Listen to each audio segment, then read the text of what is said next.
All right, it's the Misery Loves Football Rack'em off-season podcast. I'm your host, Chad Zumock, a YouTube sensation. With me is my co-host, Ken Mosca. Ken, how are you?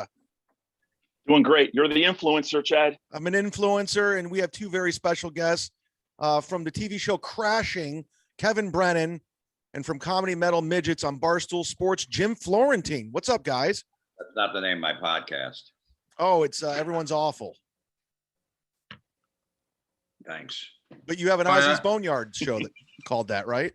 It's called Metal Midgets. Okay, I can't keep up. Are you getting it wrong on purpose? I just forgot. He's only been on 10 times. He has the T-shirt of my podcast, but That's true. No, it's all right. Chad, are you drinking? No, I have water. All right. I don't care. I'm just asking for the fans. Oh, because they like it when I do it. All right, I had a question about the Louis show, Jim. So, wait, the thing where you do the upper decker, that was Louis wrote that? Yeah. That wasn't your idea? Did you see it? You saw when I died taking an upper decker? No, my wife told me about it, and then I YouTubed it because she was trying to explain it to me. No, because what happened was I saw Louis on the street. And I was telling him about the Charles Grodin episode that I saw on YouTube because I was trying to Google some Charles Grodin stuff after he died. Like I remember there was one thing where he was on with Carson. Remember Charles Grodin was in that movie Beethoven? And he was plugging on Carson. They used to always like bicker back and forth. And so Charles Grodin goes, yeah, I'm doing this movie called Beethoven. And Carson goes, about the composer? And he goes, no, it's about a dog. And Carson goes, a dog that can play piano? Like it was just going like that. He was basically mocking because nobody wants to work with animals. So it was basically like shit. So I was looking for that. Instead, I found the Louis episode where Charles Grodin just shits on Louis. Like he calls him the single most boring person he's ever met. He's a classic idiot. You can Google it. You can YouTube it. It's easy to find. Just go Louis and Charles Grodin. There's only a couple things. Anyway, it was really funny. Like I just saw it by accident. And so I told Louis and I said, you guys, you wrote that whole thing? He goes, yeah. I go, wow, you really let yourself have it, you know? So then I was watching the fucking thing with my wife. So then I was telling my wife about the Charles Grodin thing. And then she goes, oh yeah. And then so she bought season 5 and she's trying to tell me about the thing that you were in. And she's describing, I go, wait, he was taking a shit while Louis puking? It made no sense. Like, I was like, how could you do it even like, logistically it made no sense. So then yesterday I couldn't take it anymore. So I just tried to find on YouTube. I found it. And then it made perfect sense. Like the tub is right next to the thing. So you could, the way she was describing, like you climbed on top of him and I think she was calling it a double decker, but it was actually, well, either way would make sense, double decker or upper decker. But then the funny part was when you go, oh, I'm just going to do an upper decker. And Louis goes, what's that? Like Louis came, I don't know if he came up with the term upper decker, but he goes, what the hell's that? Like he didn't know. But yeah, but it was funny because the whole thing was just so ridiculous. But anyway, Chad's saying it's the last episode ever. And my wife said it's the first episode of the 5th season. So which is it? Last episode ever. Then why is she watching it? She said how is she watching it out of sequence? I don't know. That was the last episode of his show on FX, the Louis show on FX. That was the last episode. Because he said, maybe he'll come back as a ghost next year or something like that. I'm like, okay, cool. And then the shit hit the fan and then that was it. But I remember I was definitely the last episode. And I think I think you were the first person in cinema history to die taking a shit. Yes, taking an upper decker. That's pretty impressive. FX submitted me for an Emmy for Best Supporting Actor for the Emmy. I didn't get picked. I mean, obviously I didn't get nominated, but they submitted my role on that episode. Imagine if I would have won. That I taking an upper deck. I died taking an upper decker. Well, what's funny? It's so like, I mean, just when you stay in a condo, the condos are so disgusting anyway that you can actually imagine that happening. So I'm trying to say, I go, wait, he's gonna shit in the bowl? Like I thought the way she described it, I thought Louis' head was at the bowl and you were gonna shit right above him, like not into the fucking actual bowl where the tank. Like the upper decker is, if people listening, Florentine's idea was to shit in the tank because he had to take a pizza shit, and Louis was puking. So he's like, "Don't worry about taking upper decker." The way my wife was described, I was like, "Wait, he took his pants down right in front of Louis, or Louis' face is there," and I was like, "Wow, that's a little homophobic." But no, it didn't. It worked out perfect. Once I saw it, I'm like, "Oh yeah, now it makes perfect sense." We used to do that in high school and stuff, and just go to a party or whatever and take an upper decker in someone's toilet. And then, wait, you know the term? Yeah. No, see what happened was Louis loved all my prank calls, and there was one telemarketer call. I can't hear you. You're breaking up. I can hear you. Louis loves my Can you guys hear? calls. What's that, Kevin? You guys can I hear hear him? Yeah. You Yeah. can't hear him? No. Okay, go I don't ahead. know. I hear him Can't fine. hear him. I hear him. All right, so I hear you guys. I don't hear him. Yeah, I'm not now. Now, can you hear me now? Yeah, but now you're on delay. Well, Louis liked my prank calls. Yeah. So he heard him whenever I'd run into Louis in the city, he goes, dude, that call you did was so funny, whatever. And one is this guy was trying to sell me some toilet stuff. And I said, yeah, I go, my toilet's so clogged with turds, I had to take an upper decker. And the guy's on the phone, like, what's an upper decker? I go, I had a shit in the top of the tank. He's like, oh man. And Louis, I love that upper decker thing. That's so funny. Yeah, so he didn't come up with that. You came up with it. I didn't come up with an upper decker. Like it was around before me. Oh, all right. But I used to do them, and I said it in one of my prank calls. This was 5 years before I even did his TV show. He mentioned how he liked the upper decker thing. So then I was doing an episode of that show Californication, and that girl Pam Adlon. Yeah. So Pam was on the show, and I was on the set for like 3 days, and she was good friends with Louis. So after the first day, I saw her the next day. She goes, I told Louis how funny you are. And I go, oh, cool. I go, cool. He goes, I got a great idea for Jim for an episode of my TV show. You just gave me a great idea that you mentioned his name. She goes, he said he's going to put you on a show. I go, that'd be great. I didn't hear anything. I'm like, yeah, whatever. He probably just said that. And then a year later, my manager goes like, hey, Louis wrote this episode. He wants you to be in it. He wrote it for you, but he wants you to read it to make sure you want to do it. And I'm like, I didn't even know what it was. Like, of course I'll do it. She goes, no, but he wants you to read it first to make sure you're okay with it. So I had to actually go in New York and go to his, like the offices of FX or whatever and read the script there because they weren't going to send it because it's, they're afraid it might get out there, the script. Yeah. So I had to go in the office and read it in front of like 2 people as they watched me to make sure I didn't copy it or take a picture on my phone. I read it. I'm like, this is fucking great. And I go, of course I'll do it. And that's how I got the role, is from being on that set and him thinking, okay, the upper decker. Let me see how I can write an upper decker into a fucking a script. Which is beautiful. It was funny too, where you're laying there, you're like, oh, I hit my head real hard. You don't even know you're bleeding. You're like, I hit my head real hard, Louis. Like, I don't know if I could do my show tonight. And then you die. And then you die. The ending of the show, because Louis goes to the hospital. And the doctor comes out, and like the club owner's there, and whatever. And the club owner's like, "What happened?" He's like, "I don't know. He hit his head. I don't know." And the doctor comes out. He goes, "Hey, man, I'm sorry, but he didn't make it." And Louis is like, And the club owner's like, "That's it." He's like, "What am I gonna do?" And Louis just walks away, like, "Okay, he didn't make it. Whatever." It's fucking great. It was a great reaction. He's like such a dick. He's like, "Okay." I hung out with the guy for a night. He was fun, but he's dead. Oh well. We'll get another feature. Yeah.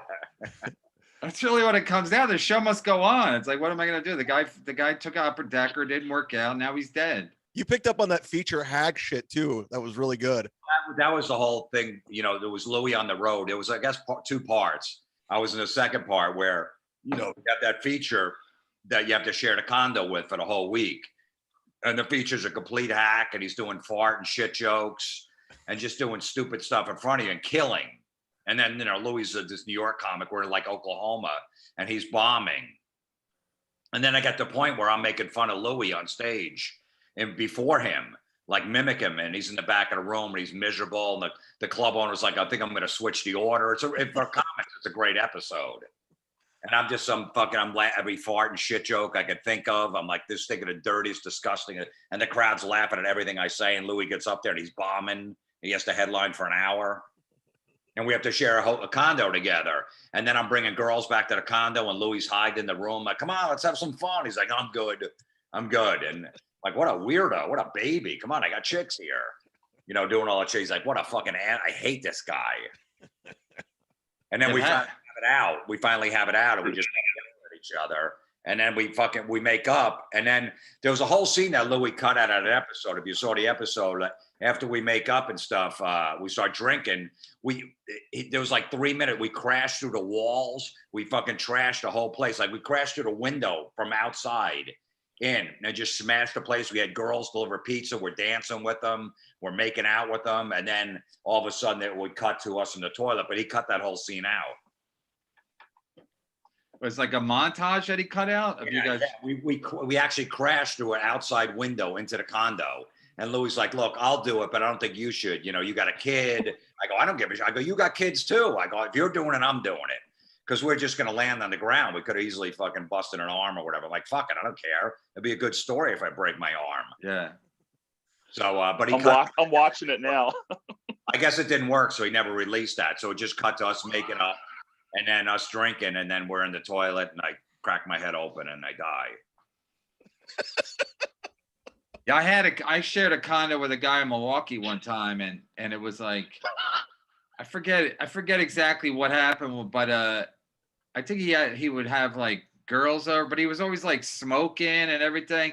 But mostly I was just like annoyed because the guy was killing and everybody was nice to him. And he was from there. He's from the Midwest doing all that slipping on ice fucking jokes that all the fucking Midwest hack comics do. So, you know, and the waitresses were nice to him. I was like, fuck all these cunts. So then I'm like, we're there for like a couple days. So finally I said, yeah, man, you can't smoke in the house anymore. Cause I'm the headliner.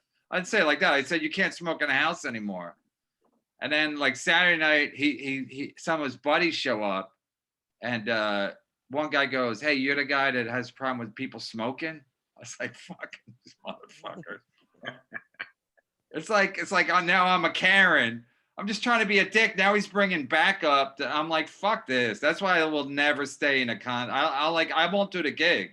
After like I was supposed to go to fucking that place in Coyote. What's that place? They have a place in Fort Worth and Dallas and Hyenas. Yeah, Hyenas. The guy's like, he wanted to put me in a condo. I go, no, I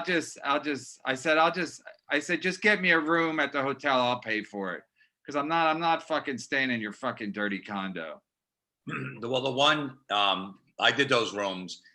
I guess the Dallas one at one point, he had a condo, but it was in like a community, like a gated community and stuff. And just the headliner stayed there. And it was actually pretty nice. There was a pool and a workout area. That's fine if it's just a headliner. And in Phoenix at the House of Comedy or whatever is they're nice. Put you up in this really nice condo across the street from the hotel, but only the headliner stays there. So I don't mind that, but mostly, I won't stay in a condo with other comedians. Yeah, but I don't know what it is, and also I don't know the fact that like who cleans it. Like a hotel, they have a professional cleaning people clean it. Like most of the time in condos, they have a waitress come by and she fucking does nothing. Maybe she runs a dishwasher, but you know those fucking sheets are filthy. Even the joke where you go here when you throw the rag at Louis, you go, I only came in it twice. That's like not even that. I didn't even laugh because I'm like, that's it. Everything's covered with dry jizz. Everything in a fucking comedy condo is covered with jizz. Like comics just. I actually, when I was staying in the place in Milwaukee, I just jerked off onto the carpet at one point because I was like, I know everybody else does. And I was so sick of the other guy that I'm like, I'm just gonna do it I just jerked off onto the fucking carpet. That's what Levy said he used to do in hotel rooms with those dirty movies on the TV. He goes, I jerked off so much in front of my TV, it looked like home plate on the carpet.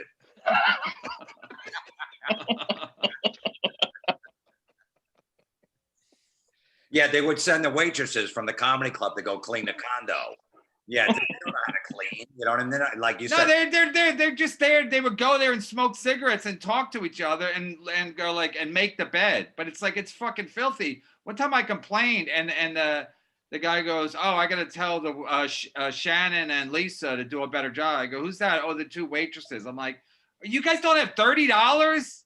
And one time I was like, I think it was in Texas. I'm like, this place is crawling with Mexicans looking to clean apartments, and you send the waitresses over to save $30. It's like you just like they treat you like fucking animals. I remember like whenever you. And then the thing is, a lot of these road comics, they're so used to it. They think it's like, well, at least I'm not sleeping in my car. So that's and they think it's like a party, like you were in that fucking show. Like, I got to do an upper decker, I got to do a pizza shit, and you don't even think like Louis might need some privacy. You're like, no, this is the way it goes. We're like in the army. You're puking, and I'm gonna shit in the tank. That's the way it goes. I'm not gonna wait. We're all dudes, and we're all comics, and we're all fucking pieces of shit. Let's do this. No, because there's a scene in there before that where I have a couple of girls over. It's in the middle, like late morning, early afternoon, whatever. I guess they stayed over. We're just laughing, and I'm making them pancakes. And Louis comes out of the room, the headliner room, like, "Hey man, you want to hang out? You want some pancake? You want some breakfast?" He's like, "No, I'm gonna go for a walk." I'm like, "A walk? Who goes for a walk?" And he just laughed, and he just fucking looks at me. I go, "Who goes for a walk?" I go, "What a loser!" As he shuts the door, back with the girls. Yeah, not a care in the world. And I've stayed with that guy, so I knew how to play him.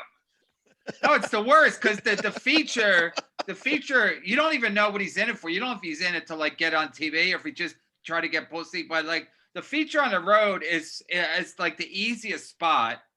You don't go on first, you don't go on last, you go right in the middle. You don't have any check spots, you don't get any last calls.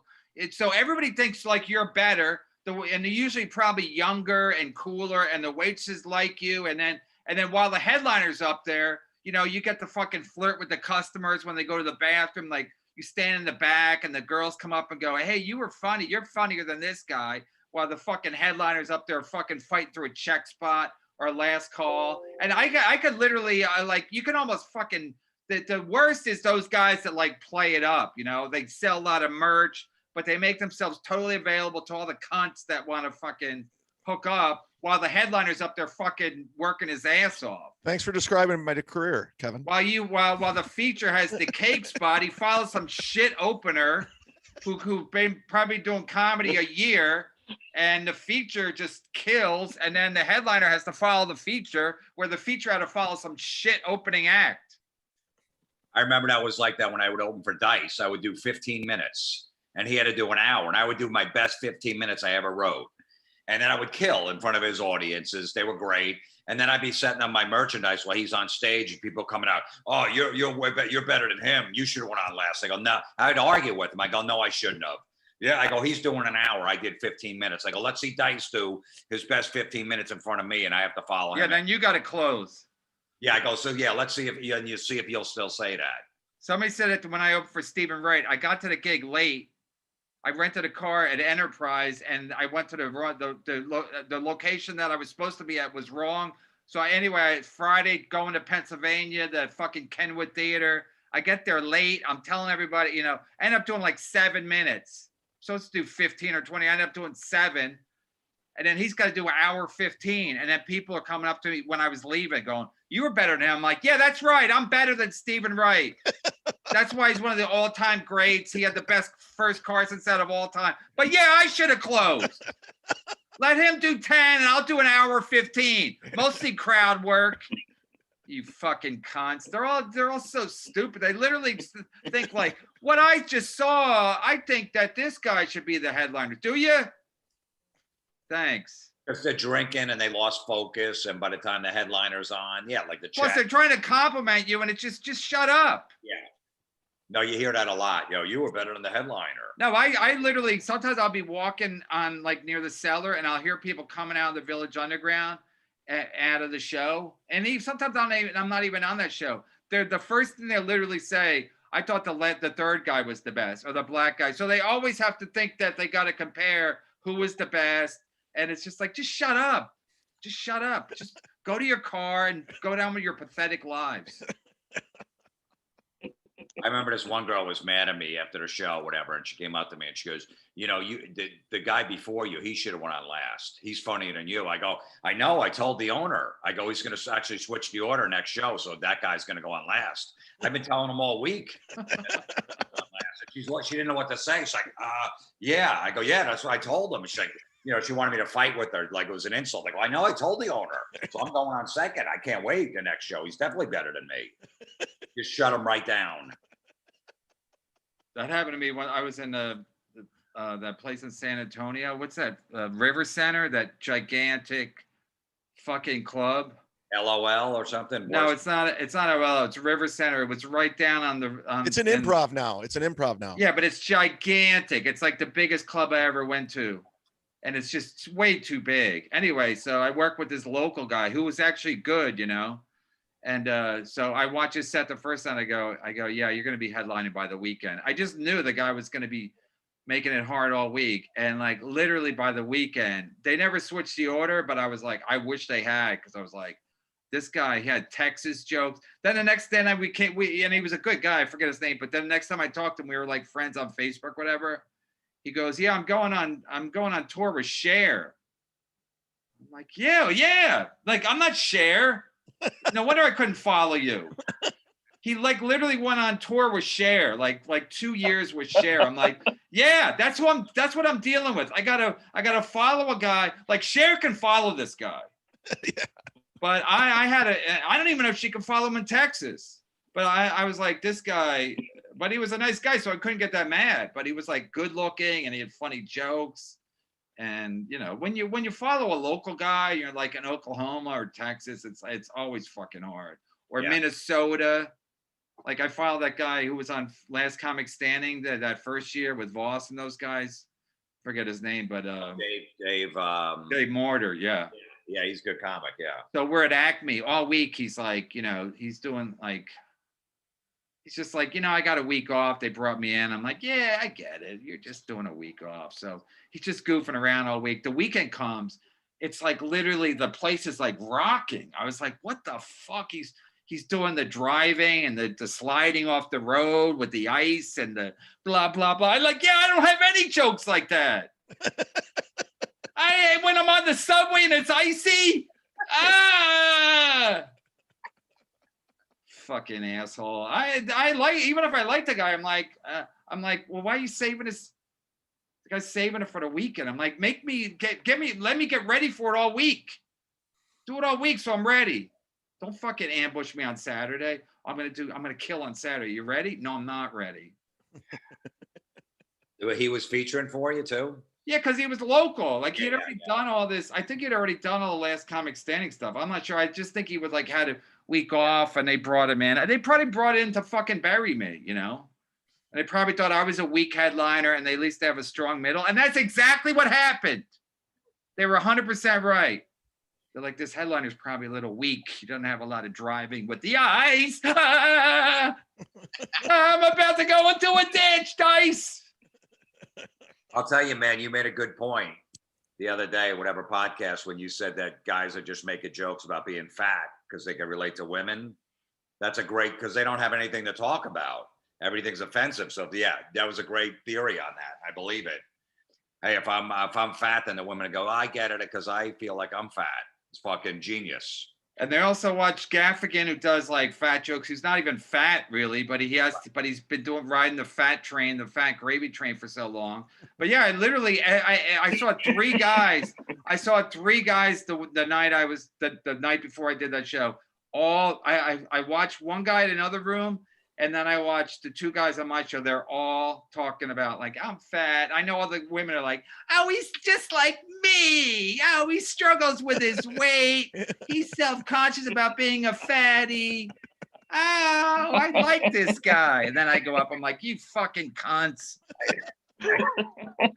I shit on fat people so much now where it's like laughable. Because I already do this one fat joke, and then I'm saying, you know, COVID killed old people and fat people, making it the greatest disease of all time. and then people are like, sometimes they clap, but then mostly now I'm getting like, oh, you're fat shaming. Yes, yeah, you should be ashamed, you fat fucks. Especially after I got in a fight with that tub of goo.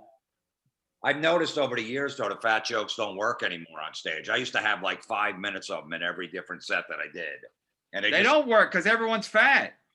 Right, they just stopped working. Like, but even with fat people in the audience, they'd still kind of work. But I've noticed that they just don't work for me anymore. So I just cut them all out. I don't do them anymore. But I commit to them. You got to commit. It's what Bill Sheff, when we had Bill Sheff on, he used to write for Letterman. He was talking about it. He said, you just got to commit. I was like, yeah, just commit. What are they going to do? Plus now I want to get heckled. People be like, I'd be like, this is what you're mad about? We just survived a pandemic and you're mad that I'm talking about fat people? And fat people, I personally, I find them, I'm not even kidding. I find them personally disgusting. And especially since I was attacked by a giant tub of goo a couple of weeks ago. That doesn't like win me over to the fat people. Like, oh yeah, like be a fat fat person sympathizer. Jim, what's your take on Kevin and Bobby Kelly fighting? No, he don't need a take. I already know what happened. He wasn't there. I mean, there are a lot of people there. Bobby was there, and I think he's giving a revisionist history about what happened, you know. But I would love to go to Judge Judy. I talked to my lawyer, and he said it would be great if you could do a Judge Judy. He said it's tricky, but like a people's court. You guys, that would be funny if you guys actually went to like on the people's court. It'd be hilarious. And then he walks in, she's like, and then we get the bouncers in there going, yeah, Bobby was complaining that Kevin was talking about fat people. Because that was the crazy thing, that Bobby was mad. He was complaining to the bouncers. That's what's weird, because, you know, he gets slammed all the time, even on, you know, Jim and Sam when Boss is on, and Norton about his weight. You know, we do it on tour, on the Crease with Kids tour. We come out at the end and do a whole like panel thing, and we fuck around and make fun of each other and the weight jokes and all. So I'm surprised that he was saying that about you, doing fat jokes on stage. I was like, and then Mike Yard, the MC, was like, well, you're going extra hard that show. I go, I didn't know he was there. He wasn't there when I got introduced, because at that point the room was 30% or 34% capacity. So I knew who was there. It's not a full room. It's a 1/3 full room. So I would have known if Bobby was there. So he acts like I saw Bobby there. I'm like, let me do like whoever's there. I'm gonna shit on fat people because Bobby's here. And I wouldn't even think he would get mad. So when they told me he was mad, I was like, fuck everybody. I'm already like that anyway. But like I'm like, fuck everybody with their little agendas. I mean, I double checked with the bouncers. I'm like, I went back to them. I go, so let me get this right. Bobby was complaining to you guys before I went in with the phone. They go, yep. I was like, wow. And again, like I say, when I was on Cumia, like I said, maybe he was trying to get them to turn on me too, because they're big dudes, but they're professional bouncers, you know. So, or do you think that maybe he thought you were stepping on his fat jokes because he was going next? He wasn't on the show. Okay, I thought maybe he was going on. No, he was on a different show. Again, I would have known if that would have made sense. I know who's on the show. He wasn't on that show. He came down, I guess, to watch or whatever, to graze. I don't know what the fuck. He wasn't on that show. A Scout's honor. If he was on that show, that would make a little bit of sense. If I'm shitting on fat people, then he has to go up. Yeah, okay, that's right. It was. That's because one of the guys, the night before, actually that show, one of the comics was talking about being fat. One of the comics you were talking about earlier was up there going, am I fat? Am I fat? And so when I was doing my fat jokes, I actually addressed it. So I'm not oblivious to like, so if Bobby was on that show too, whatever. But it was one of those things. I don't even care anymore, because it's like, there's so much fake news, and like, here's what really happened. Okay, thanks. Yeah, that was like 7 feuds ago for you. It was a while ago. Yeah, I know. You're on them bigger and better things. I just have to. Can I address something while speaking of feuds? Is it about Chad? I was watching.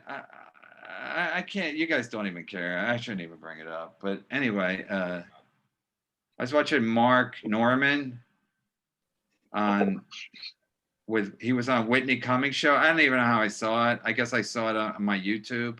And Yeah. she's like, have we not met before? Have we not met before?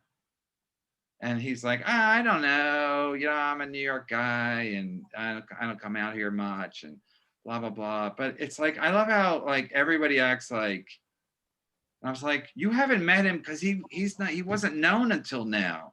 It's like she acts like it's just like it's a fucking cocktail party. How have I not met you? Because you're a cunt and you won't have him on until he's big enough that you're not doing him a favor, because you don't do anybody favors, because you're a Neil cunt and you would never. What do you think? It's a Make-A-Wish Foundation? Is that how you book it? Whoever's sickly? Hey, I'm gonna have this guy on. I'm gonna throw him a bone. No, he's actually probably more popular than you now, Whitney. That's why he's on your show. You fucking dried up cunt. What if this gets pathetic? back? She's pathetic looking. Like now she's got like blue hair. Like, hey, I'm not an old, unfuckable, dried up cunt. I'm sexy with like blue. I'm sexy with blue hair. But just the fact that she's like, it's so weird that I haven't met you and now I'm meeting you. That's so weird. Why is it weird? Is it? And then Mark Norman, the fucking cuck that he is, goes, I don't know. Instead of just going, yeah, because now I'm doing well. That's why I'm here. You fucking Whitney cuntings. I mean, it's just so laughable. Fucking Mark Maron did the same thing because I guess I was on that clip. So they were talking about, and Mark Maron saying the same thing, basically like, yeah, I'm surprised you haven't been on till now. Yeah, I'm not. Because Mark Norman does good numbers on YouTube. That's why he's on your show now, Mark Maron. You're not doing him a favor. He's helping you out. He's bringing eyeballs to your show. Everybody acts like, oh, it's so weird. It's all happenstance. It's no weird. I haven't been on my show till now. Yeah. Oh, we're all good. We're all good folks. We're all just, nobody has ulterior motive here. Never. We all like, Mark Norman. So weird. We haven't met. Yeah, because you're a cunt. Why haven't I met you, Whitney? Because you're a cunt. It's so disgusting, and I know nobody's like, well, what do you care? It's so duplicitous, and it's like all comics and show business people act like everything's cool, and I'm not, you know, I'm not always looking to, like, I don't care. I'm just say la vie. Oh, Mark Norman's here. That's nice. I heard let's get Mark Norman. I heard he's doing good numbers on YouTube. I'm a wicked witch. She looks like a wicked fucking witch, that Whitney Cummings. I don't wish people bad things on people usually, but I do on her. Bad things. Wow. Bad things. So you're not. I hope Neil and her in a car and some drunk guy fucking right into them. So you're not mad at her burning bridges reference? Front on front. Not hit from behind. Smash!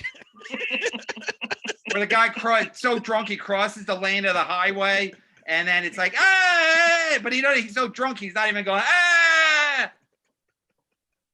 You got a lot of act outs today. No ice, just so drunk, smashes right into them. Like Dave Mardell's bit? Yep, except no ice. They're in Bakersfield. They're driving. Him and Whitney are gonna have a getaway retreat weekend, and they're gonna write. We're gonna write. We're gonna do some writing, and I hope somebody smashes right into them. There's a fucking big ball of fire. Is it because they did that film together? It's just so disgusting. Where she just actually so casual and like, why haven't we met?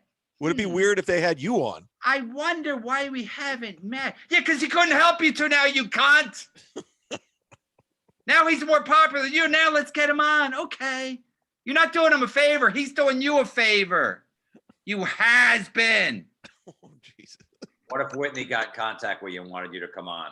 She's going to be in New York recording a bunch of podcasts next week. She better not contact me. Okay, what if she did? You wouldn't go on. No. At this point, I wouldn't even go on Mark Maron's show. But isn't that your wife's favorite show? Yeah, that's why. I mean, I thought it was Whitney's Burning Bridges reference that got them all mad.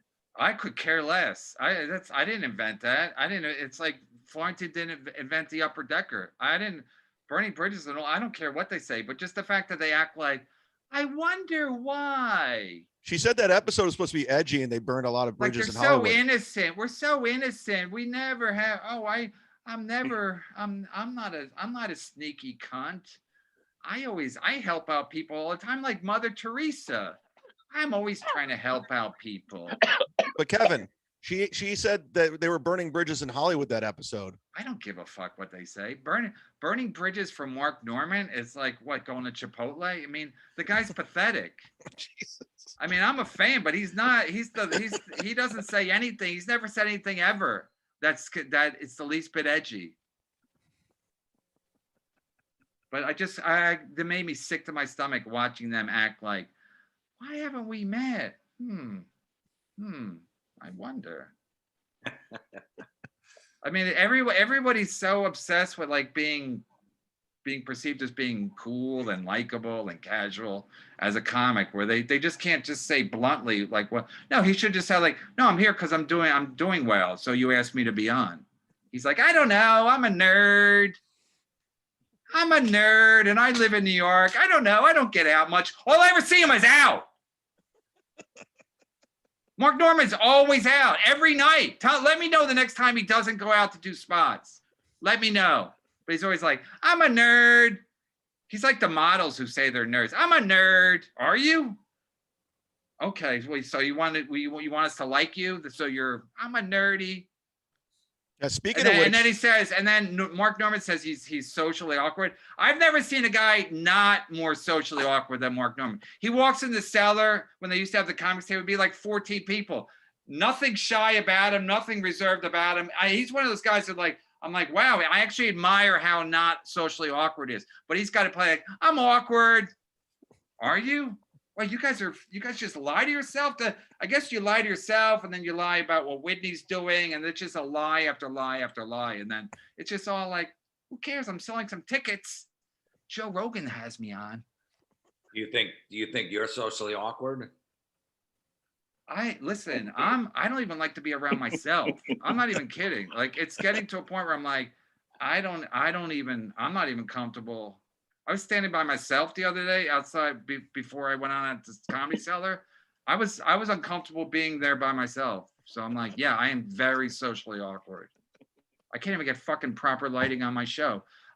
So when people say they're awkward, it's like when people say they're fat and they're not, so people will like them, or, oh, I'm awkward too. All the women watching, I feel awkward sometimes too.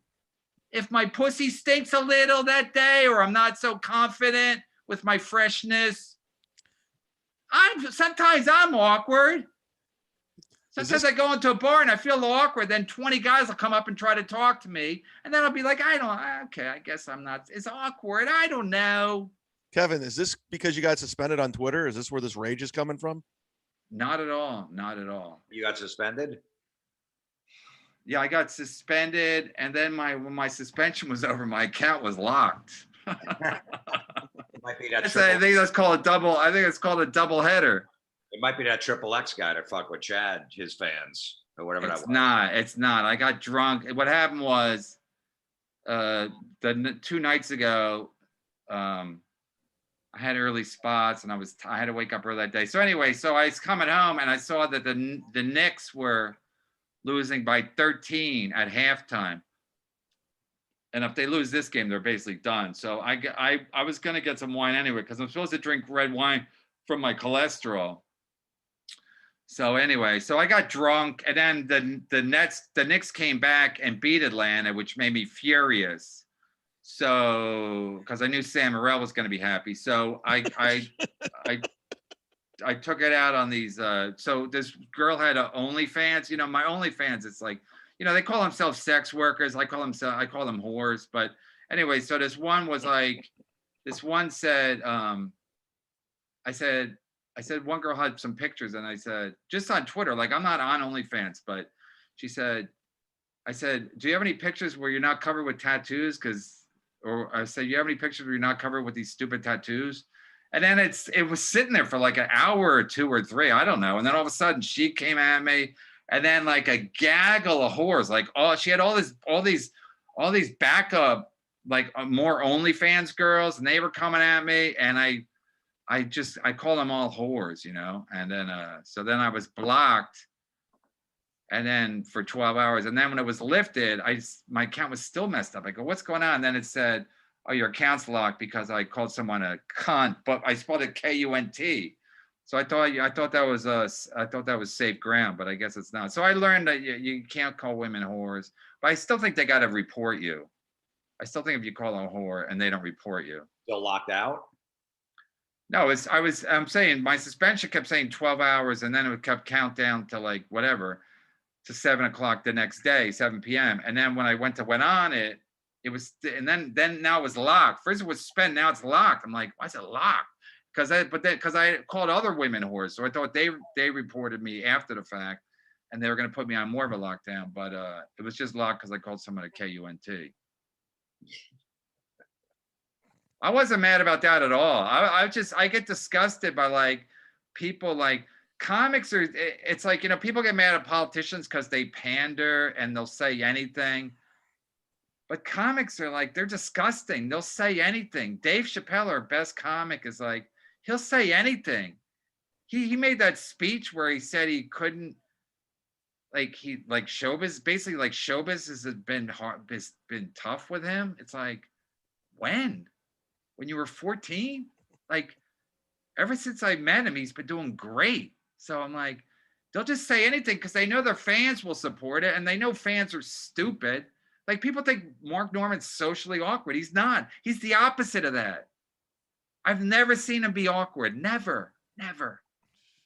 And Whitney Cummings, like, it's like, oh yeah, just a couple of gals chatting. It's like they'll say anything instead of just going like, yeah, I had you on because I heard you're doing good, and I'm a self-serving cunt, and that's why I'm having you on, because I thought you'd get my numbers up. So. Well, one thing's for certain, she's not going to have you on. I wouldn't do her show for money. And if I did Mark Maron's show, I'd punch him in his fucking face. Oh, Jesus.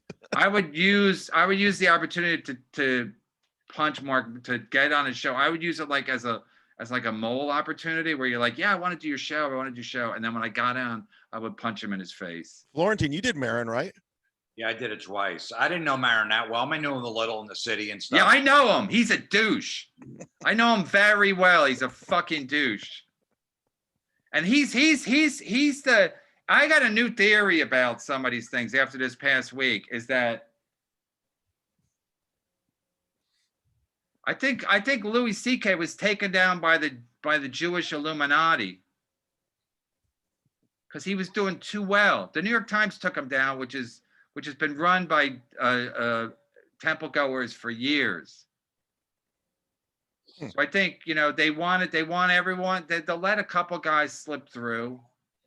But I think with Louis, I think they reached a point where like, this is getting too big. We got to take him down. Conspiracy. If Mark Maron was a fireman, would he be successful? A fireman? Well, I just think Maron's like a cranky guy, you know, and he's a comic and he's just cranky. So you just accept him for who he is. That's the way I look at Maron. I got no problem with him. Okay, I do. But I'm saying like the Jews go out of their way to help other Jews. You know, the Germans, the Jews hate the Germans because they're all the master race. But Jews want to create their own master race. They have their own land. They all Jews only want to marry other Jews. Like, aren't they creating their own master race? Isn't that what show business is about? They're trying to get Todd Barry to be famous. What the fuck is that? I don't know if the Jews just look out. Draw the line somewhere. I don't know if the Jews. They can't make everybody famous. I don't know if Todd Barry. Look, I don't know if the Jews just take care of the Jews. Like Voss got me in at Soul Joe's. Yeah, that's right. Yeah, that's a big move for you. He's Jewish. That's a big move for your career. Soldier, outside soldier, Warriors for New Jersey. Thanks for the setup. I'll be there June 18th, everybody. Friday. So I'm sure we'll be light. Pack it out, guys. Pack it out. It seems like Florentines brings out the best in Kevin every time. No, I'm just running by. I mean, I think he got me fired up by saying I was right about the fat stuff. So maybe I'm right about this too. You're definitely right about the fat stuff. That's a great theory. No, I just see comics totally pandering, and then I got to go up after a guy who's been pandering for 15 minutes or 20 minutes, and it's like, and then they think I'm the devil. Yeah, no, you're right. I mean, the people like, and then comics get mad at politicians for not standing up against other politicians who are pandering. It's like, you think Patton Oswalt isn't pandering? I'm a little man. Whittle me, help me. I'm just a little man. But as soon as Louis gets fired, he takes his fucking gig. But he's like, it's pathetic. It's fucking pathetic. The pandering, the fucking, the pretending like, no, I'm cool. I would never take a gig. If you asked Patton Oswalt before that happened, hey, what if Louis lost his gig for some reason? Would you take it? He goes, never. I would never take it. But now he probably justifies it like, oh, I don't appreciate that kind of behavior. I have a daughter. I have a wife. I have a dead wife and a not dead wife. So I'm like Judd Apatow. I know. But if you ask Patton Oswalt, would you take Louis' gig for that pet movie? If he lost a gig for whatever reason? No, I'm friends with Louis. As soon as Louis gets canned, yeah, I'm available. What's the number? 1-800-PETS? What a fucking douche. What a fucking douche. But they all want to be likable. I literally just, I'm almost to the point where that I can't even say it because it's probably against the law. Kevin, bad news. You're back on the seller website. They're not using your alias. I told him to use my alias. Yeah, you're on the site. I just checked it. Names on there. All right, well, I'm gonna fix that. I used to like it. Norton used to go under an alias. Yeah, Jeff something, right? Jeff Lamp. Jeff Lamp, because he had some stalker issues or whatever. So, but the guy, that name was the guy who molested Bobby Kelly when he was younger. Bobby Kelly had to see that every time he came in and saw the list. That was when Bobby could take a joke. Bobby told him the name, so Jim used it. It was on the list for like 5 years. No, I know. Everybody That's knew beautiful. everybody knew who Jeff Lamp was. It's great. I just got some information. Patton Oswalt's worth $15 million. Yeah, Chad, please don't be stupid. Everybody's 15 million. Go see what Jim Florentine's worth. Yeah, see what I'm worth. You're either worth Yeah. 5 million or 15 million.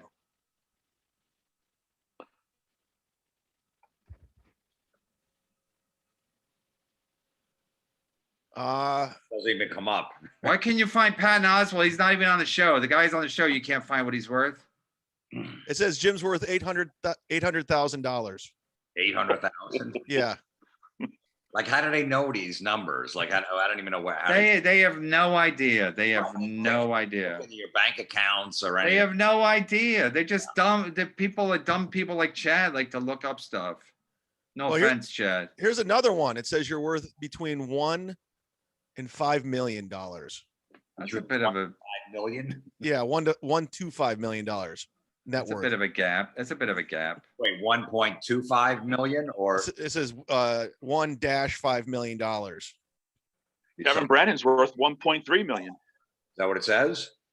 That's Yeah. off by about 1.4 million. Whoa, look at me.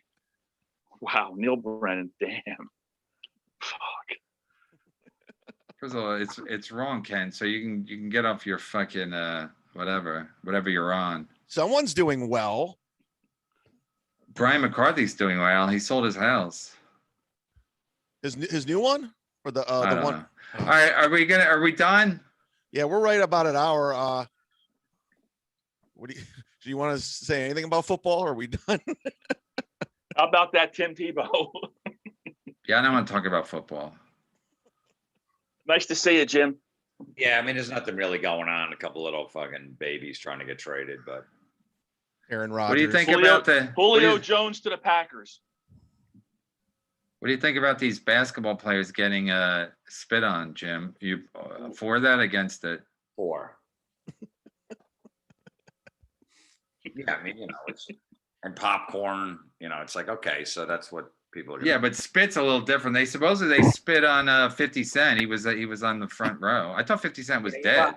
You spit on a guy, maybe you get suspended. You get your tickets taken away. But dumping popcorn on a guy, not the end of the world. But these basketball players are babies. They're all they're crybabies. So it's going to get to the point where you're not going to be able to heckle them anymore. Like, you're going to go, you suck. You're going to get thrown out of the arena. It's going to get to that point with these guys because they're such crybabies. They can't take it. And then they'll get their way because the fucking commissioner is going to kiss their ass, whatever they got to do. And it's just going to drive people away from the game. I saw that the Tampa Bay Lightning in fucking hockey won't let anyone wear an opposing jersey to the playoff game. They won't let you in the arena if you got a different jersey on. Why? Because they think they'll start a fight. No, because they say they want it all blue or whatever for the playoffs, so the whole crowd looks blue. When they do that shit, they're play. Yeah. Oh yeah. Still, it's like you're telling me you can't fucking wear another jersey. Get the fuck out of here. I was just outside the arena today. I was literally walking around the arena today. Well, thanks for putting a button on that story, Chad. Yeah, Anyway, for a good ending. You didn't like that ending? no, I remember back. I don't know. I think it was 19. I don't know what year it was, but remember when Wade Boggs said he was like a sex addict? Yeah. Anyway, it was like I went to the Yankee. I was at the Yankee Stadium. I don't remember why, but anyway, he played for the Yankees. He was a sex addict, and he played third base. So it was like it was one of those games where it rains and then it stops. But anyway, most of the people left, but I got down to like good seats because nobody gave a shit because nobody was there. Anyway, so I don't know who I was with, but anyway, I kept fucking, as I was calling it, razzing Wade Boggs. I don't know what I was saying. I don't know what I was saying, but I kept like talking shit about how he's a sex addict, how he's gonna fuck everybody or whatever. I think I was like kept it like kind of classy, but this one guy was sitting like 10, 15 feet over, and he goes, I'm with my son. I felt bad for a second. No, but I mean, it's like, I mean, yeah, that's part of the fun. You get to fucking yell at the players, but they can't hear you unless there's not a lot of people there. Like most of the time it gets drowned out. The noise gets drowned out. But yeah, but if you're close enough, an NBA game, the problem is, I guess, you're not really, you're on the court. You can literally get on the court, you're so close to, there's not a fence there. You're right there. I guess they're worried about, plus people are racist and people are pent up. Like the fucking Knicks fans, are garbage, and I mean, Fuck you. the fact that they think they're good fans and the fact that they think the Knicks are good, the Knicks suck. I was watching Milwaukee. Milwaukee will sweep the fucking Knicks. The Nets will sweep the Knicks, but the Knicks fans are like, we're tough New Yorkers, and we've been locked down for a year, and we're gonna let Trae Young have it. The guy's as big as Neil. The guy's a weak little motherfucker, but he's very gifted. But the Knicks fans are absolute garbage, and I hope I hope something bad happens to all of them. I know how to put a pin on this. I was outside Hopefully Madison. today. I was outside Madison Square Garden a year and a half ago. So I told you I know how to. Those, yeah, but look, if that guy was white, they still would have got spit on. He was killing the Knicks, so it's not a racial thing. It wasn't goes, I'm going to spit on a guy because he's black. Oh, if you spit on an NBA court, you're gonna hit a black dude. I'm just saying, if the guy was white and he was there and he was killing the Knicks. Yeah, like, who? Larry Bird? Who are you talking about? Who's gonna kill the? I don't know. I'm just saying, if it was a white guy, he would have still got spit on.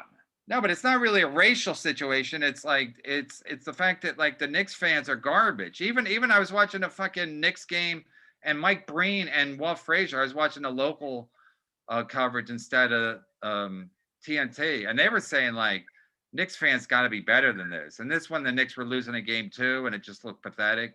But Knicks fans are garbage. They're garbage. I know a lot of Knicks fans, and every one of them is garbage. Hey Ken, aren't you a Knicks fan? Yeah, I am, but I'm garbage. I've known that for a long time. So I'm good with what Kevin's saying. I agree with him. I agree. I am garbage. Look, they got a lot of aggression. Haven't been in the playoffs in 8 years. They've sucked forever. So Exactly. People starting to get out. So yeah, there's going to be some problems. The Philly fans are worse. I love the Philly fans, but they're definitely worse. I went to a Cavs playoff game with the 76ers a couple years ago. First time in Philly watching a game, and I had my Cavs shit on, and the guy called me the I don't want to have to censor myself, but the bad word for gay guy. What? Fag? Yeah. Oh, we don't say it, Bob. We call him Bob Saget's. Hey, why'd you edit it out? That comic's name in the last video when I said she had a bad tonight? Who cares? Whatchamacallit, Adam said we should take it out. I was like, yeah, because it looked like we're bullying. I don't listen. I don't want to go after like no name women comics. It's like, plus she opens for Norton. I don't want to. I don't want to like get it like I'm going after Norton or his opening act. I'd rather go after Whitney Cummings. I'm the only guy who punches up. I might be the only guy in history in comedy who punches up. I mean. When we had Bonnie on, she goes, I go, yeah, nobody else does it. She goes, yeah, why would they? Well, if she's on the Tonight Show, she's doing better than me. I sit in the car with Rich Voss. He gives me right. He shits on everybody. I go, why don't you talk about some on your podcast? It'd be great. He goes, I don't need the headaches. I'm like, you're 70. Well, what are you waiting for? Like, I just saw this Voss on the Skanks episode. He looked like someone's grandpa with his hat backwards and his glasses, and his timing was off. I'm like, what are you waiting for, dude? I would love to listen to you on Bonnie shit on people. I mean, I know they hate Jeff Ross or Lifshultz, as I call him. Yeah, you could bond on that one. Yeah, that would be funny if Voss did that. I mean, what's he got to lose, Jim? I don't know. He's older, man. He's got kids. Not anymore. Oh, I guess one. I thought they were all out of the house, but yeah, he's got one still. That's why you do the creeps with kids. Bobby Kelly. He's like Steve Jobs. He's like a visionary. You're never gonna get on it now. Let's do creeps with kids. I know I've said this a million times, but every time I hear that, I'm like, Bennington's kid is 50. Like, what are we doing? You couldn't come up with a better title? She's not 50. She's like 27 or 28. She's not 50. She's not. She's no way. She's 27 or 28. She's at least 40. And she just had a kid, so he's a grandpa too. I couldn't take it. I've been around Bobby's fucking business acumen for too long, and I'm like, I literally I can't take it. Creeps with kids. We did a run with it. We might still do it again. We sold out a lot of venues and stuff. So I'm not expecting you to take it to shit on it. I'm just saying the name was stupid. Well, remember he started, you were on the show at the Village Underground when he did it with just, comics that had kids. He'd throw on, you talk about your kids, do a little panel, and that was it. That's basically the show we were doing. You're not going to be on it now. He's going to punish me. Yeah. Put you in timeout. Sign up to the Patreon, guys, if you can. We'll be bringing you some more sports action like today. But now every week. This is on Patreon, right? It's on Patreon, but I put it out for the audio out for free on Tuesday. Oh, okay. Because I was just saying you were just talking to your Patreon people, but all right, I get it. Yeah, on Tuesdays the audio will go out for free now, since we're not in football season. I'm sure everyone can't wait to see us in fucking 4 different boxes. You'd be surprised. Wonder what they're looking like, what they look like today. You'd be surprised. You would be surprised. I don't watch any video. I'll listen to audio of anything, any video. I don't care. I don't need to look at the people. Maybe some people do. I don't get it. I do. I used to be like you, Jim, but then now I'm on YouTube. Now I'm trying to do the YouTube stuff, and YouTube's better than. That's a good thing about YouTube. I don't know if you're familiar with it. I got YouTube Premium. It's fucking phenomenal. $15 a month. You could just, you could listen to the audio. You don't have to shut your phone down to fucking go check a text message or any of that shit. No, but the good thing about YouTube is that they'll recommend something else. Once you're done, they'll give you something else to watch. iTunes doesn't do that. So it's like if I put something on YouTube, while they're there, they might watch something else of mine. No, I know how YouTube works. I don't know anyone that's looking forward to looking at us 4 in fucking 4 square boxes. They're gonna go, I'm just gonna wait till Tuesday. I need to see what they look like. Oh, so you're talking people, you're Patreon shaming people. Basically saying that, there's nothing like that. We're fucking 4 mediocre looking fucking middle-aged men. There's no one on this screen over a 6. You look good though with that backdrop. I got it at Lowe's. $24 a sheet. I got 2 of them. Wait, how's it standing up? It's like a wall, fake wall. The wall, yeah. I just fucking put it up. If it's perfect, I put it on top of my roof of my car, and I put my hand up like a fucking white trash piece of shit and drove it. It was flying all over the place. I was on the highway, fucking backing up.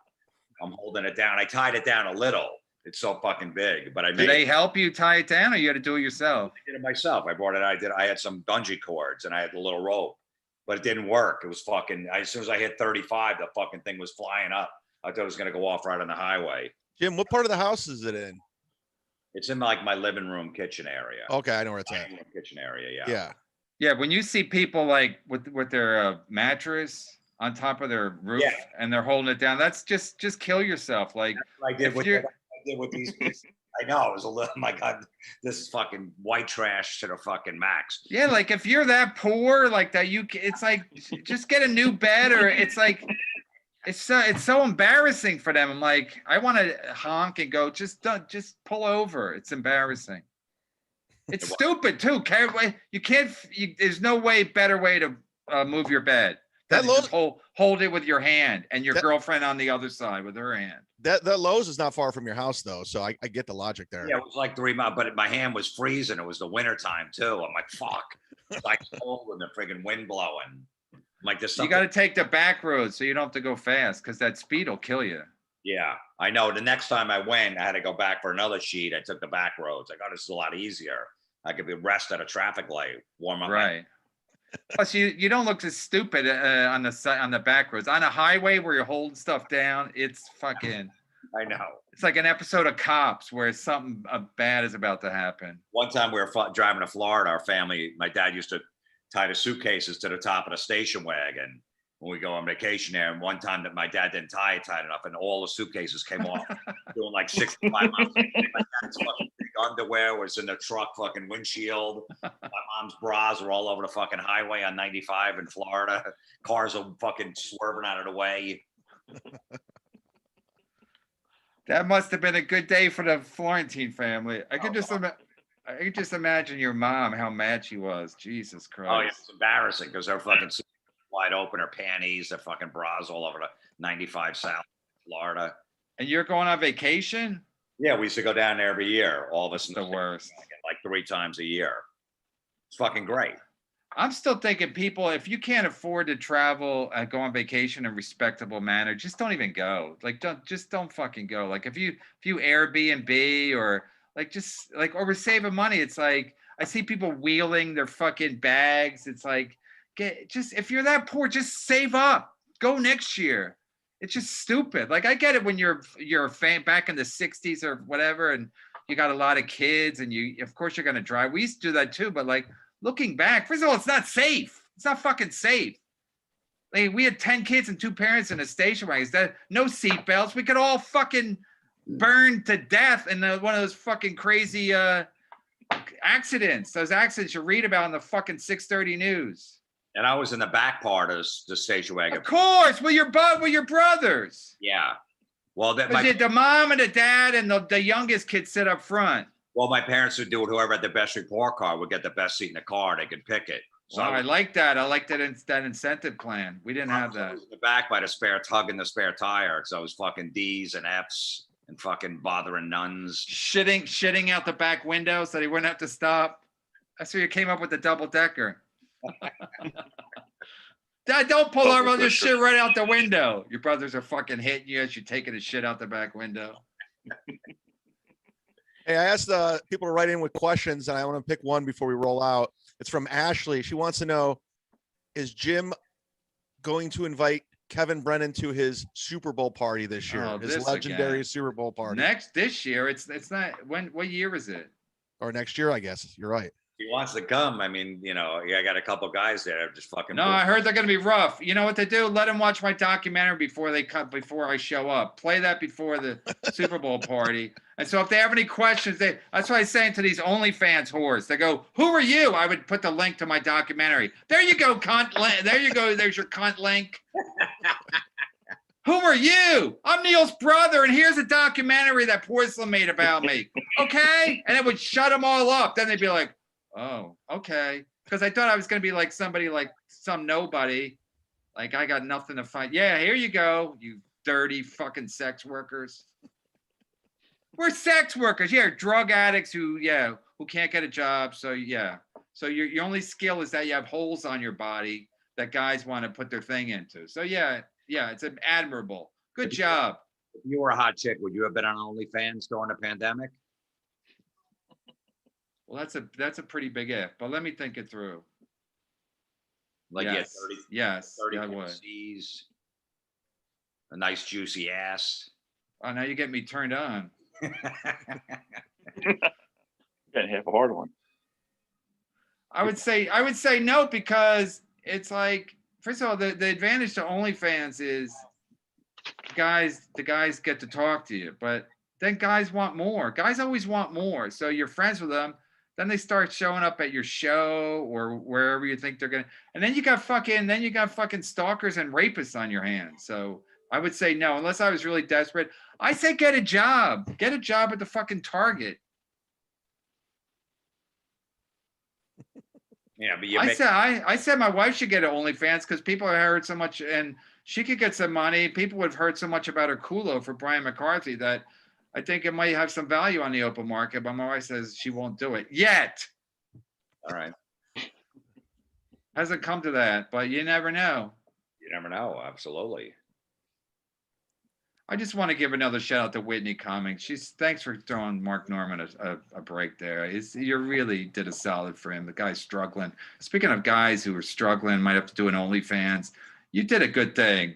You did a good thing, Whitney, by having Mark Norman on your. I wish I had Mark Norman's phone number, but you did a good thing because I would text him right now. You did a good thing, Whitney, giving that young kid a break. He's a bit of an orphan. He's a bit of a comedy orphan. Nobody wants anything to do with that kid, and you threw him a solid. You want me to text you Mark's number? I commend you. No, I don't want it because I'll do bad things with it. I commend you, Whitney. I commend you. You're an upstanding. You're a real upstanding cunt, is what you are. Rack 'em. There we go. All right, everybody. Yeah. So, Jim, always a pleasure. And Chad, thanks for having me on the football show. And Ken, may the Knicks suffer consequences that I you know. couldn't even imagine.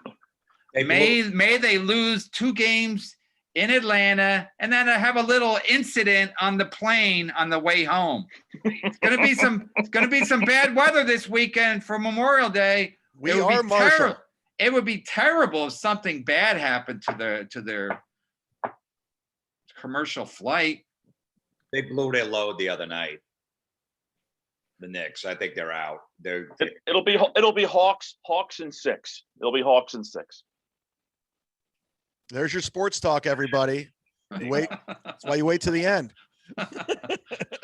So I said, nice to see you, Jim. Sometimes you got to be patient with the show. We'll get to sports eventually. Hey, Jim, when's your special taping in Connecticut? July 24th. Tickets went on sale today. Fairfield Theater, Fairfield, Connecticut. You just did a special, I thought. Well, that was like a streaming one, just for a streaming show. But this one I'm actually going to film for like Amazon Prime or whatever. I'll stick it on there, or YouTube. Just put it on free on YouTube. Where is it again?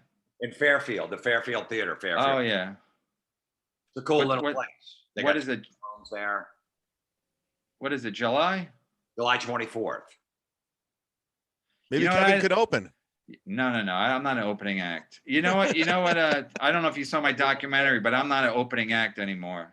Do all local references about Connecticut, and then while I'm on stage, people go, "You should have been the headliner." Yeah, you could bury him. Bury Jim. You know what I'd like to do? I would like to go to Fairfield, Connecticut, and stay at a Fairfield Inn. There you go. That's what I would like to do. I'm a simple guy. That would be. I would actually go up there to watch it just to see if there's got to be a Fairfield Inn in Fairfield, Connecticut. There's got to be. I mean, just to be ironic, they would have to do it. Anyway, thanks again, Whitney. You're a good egg. Follow Whitney Cummings on Twitter. You're a good egg, Whitney Cummings. Thanks for throwing a young, struggling comic like Mark Norman a bone. That was a real step up for you. I know you're not much of a giver. I know you're not much of a. I know you're not much of a giver, but that was a real giving thing to do. That was a real kind of I know it wasn't officially Make-A-Wish Foundation thing, but it felt like one. You stepped up. You're a good girl. I might have been wrong about you all this time. God bless America. Count all the fucking votes.